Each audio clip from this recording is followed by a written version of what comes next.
অভিশপ্ত শয়তান থেকে মহান আল্লাহর নিকট আশ্রয় চাই। সকল প্রশংসা সমগ্র বিশ্বের প্রতিপালক মহান আল্লাহ তাআলার জন্য।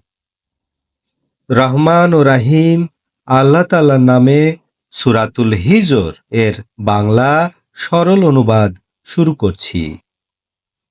আলিফ লাম রা, এগুলি কিতাবের আয়াতসমূহ এবং স্পষ্ট কোরআন।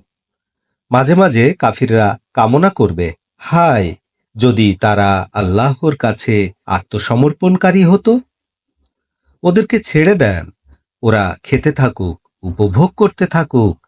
মিথ্যা আশা তাদেরকে অমনোযোগী করে রেখেছে। অতি শীঘ্র তারা জানতে পারবে। এবং আমি কোনো জনপদকে তার নির্ধারিত সময় ছাড়া ধ্বংস করিনি।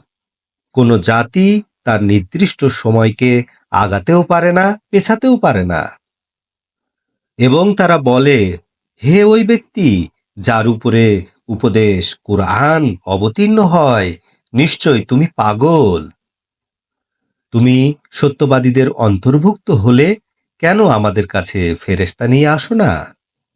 আল্লাহ বলেন, আমি যখন ফেরেশতা পাঠাই তখন সত্য নিয়েই পাঠাই।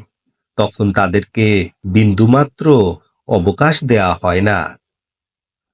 নিশ্চয় আমি কুরআন অবতীর্ণ করেছি এবং নিশ্চয় আমি উহার সংরক্ষক।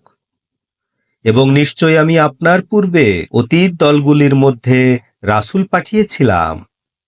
তাদের মধ্যে যাদের কাছেই রাসূল এসেছিল তারা রাসূলদের সাথে উপহাস করেছিল। এভাবেই উপহাস অপরাধীদের মনের মধ্যে আমি প্রবাহিত করে দিয়েছিলাম। তারা কুরআনের প্রতি ঈমান আনেনি। পূর্ববর্তীদের কর্মপদ্ধতি এভাবেই চলেছিল। আমি যদি তাদের উদ্দেশ্যে আকাশের একটি দরজা খুলে দিতাম এবং ফেরেশতাদের চলাচল তারা দেখতে পেত, অবশ্যই তারা বলতো, নিশ্চয় আমাদের চোখে জাদু করা হয়েছে। বরং আমরা জাদুগ্রস্ত একটি জাতি। নিশ্চয় আমি আকাশে উজ্জ্বল গ্রহ নক্ষত্র স্থাপন করেছি এবং দর্শকদের জন্য উহা সজ্জিত করেছি এবং উহাকে বিতাড়িত শয়তান হতে সুরক্ষিত করেছি। তবে যে খবর চুরি করতে চায় তার পেছনে ধাবিত হয় উজ্জ্বল অগ্নিশিখা। আমি পৃথিবীকে বিস্তার করেছি, তার মধ্যে পাহাড় স্থাপন করেছি।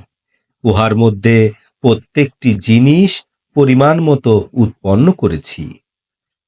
তোমাদের জন্য তথায় জীবিকার ব্যবস্থা করেছি এবং যাদেরকে তোমরা জীবিকা দান করতে অক্ষম তাদের জন্য জীবিকার ব্যবস্থা রেখেছি। নিশ্চয় প্রত্যেক বস্তুর ভাণ্ডার আমার কাছে আছে, আমি উহা পরিমাণ মতো অবতীর্ণ করে থাকি। আমি মেঘ বহনকারী বাতাস পাঠাই, অতঃপর আমি আকাশ হতে বৃষ্টি বর্ষাই, অতঃপর আমি উহা তোমাদেরকে পান করাই, তোমরা উহার মজুদ্দার নও। এবং নিশ্চয় আমি জীবন দান করি, মৃত্যু দান করি, আমি একমাত্র উত্তরাধিকারী। এবং নিশ্চয় আমি জানি যারা তোমাদের আগে চলে গেছে এবং যারা পরে আসবে। এবং নিশ্চয় আপনার রব তাদের সবাইকে একত্রিত করবেন। নিশ্চয় তিনি কুশলী, জ্ঞানী।